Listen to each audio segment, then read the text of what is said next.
महात्मा गांधी राष्ट्रीय ग्रामीण रोजगार हमी योजनेअंतर्गत ग्राम रोजगार सहाय्यक यांच्या प्रलंबित न्याय हक्कासाठी 3 ऑक्टोबर 2024च्या शासन निर्णयाची अंमलबजावणी करण्याकरिता 3 ऑक्टोबर 2024 रोजी तत्कालीन मुख्यमंत्री एकनाथ शिंदे यांनी ग्रामरोजगार सेवक ऐवजी ग्रामरोजगार सहाय्यक असे नावात बदल करून यांना प्रति महिना 8,000 रुपये व इतर भत्ता मिळून 10,000 रुपये इतके फिक्स मानधन देण्याचे शासन निर्णय काढले।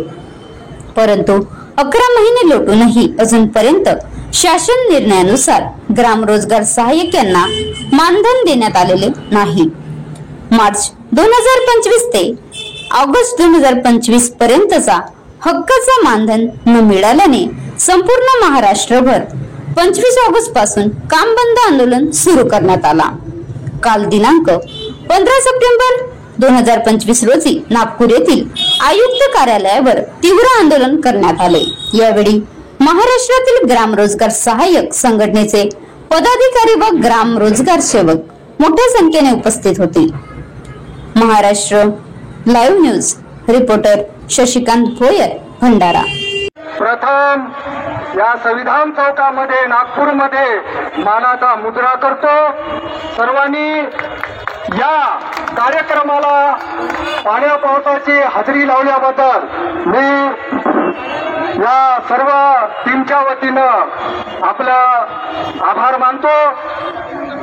रयतेचे राजे छत्रपती शिवाजी महाराज, परमपूज्य भारतरत्न डॉक्टर बाबासाहेब आंबेडकर आणि मी सर्वांचे काही नावं या ठिकाणी घेणार नाही, सन्माननीय मंच, या सर्वांना अनुसरून आणि जमलेले सर्व माझे ग्राम रोजगार सहाय्यक आणि माझ्या ग्राम रोजगार सहाय्यक भगिनी, मी जास्त काही या ठिकाणी बोलणार नाही कारण वेळ कमी आहे। फार मला बोलावं वाटतं, तुम्ही मला बघत असाल आपल्या व्हॉट्सअपच्या माध्यमातून, मी सर्वांना जागा करीत असतो। प्रथम मी हिंगोली जिल्ह्याचा आणि वसमत तालुक्याचा ग्राम रोजगार सहाय्यक तालुका, सर्वांनी हसलं पाहिजे।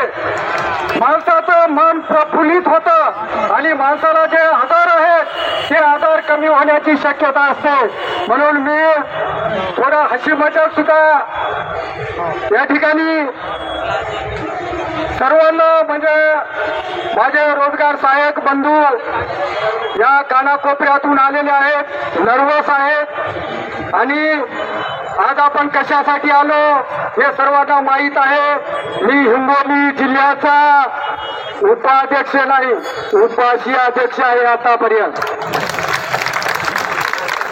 आहे का नाही खरं सांगा?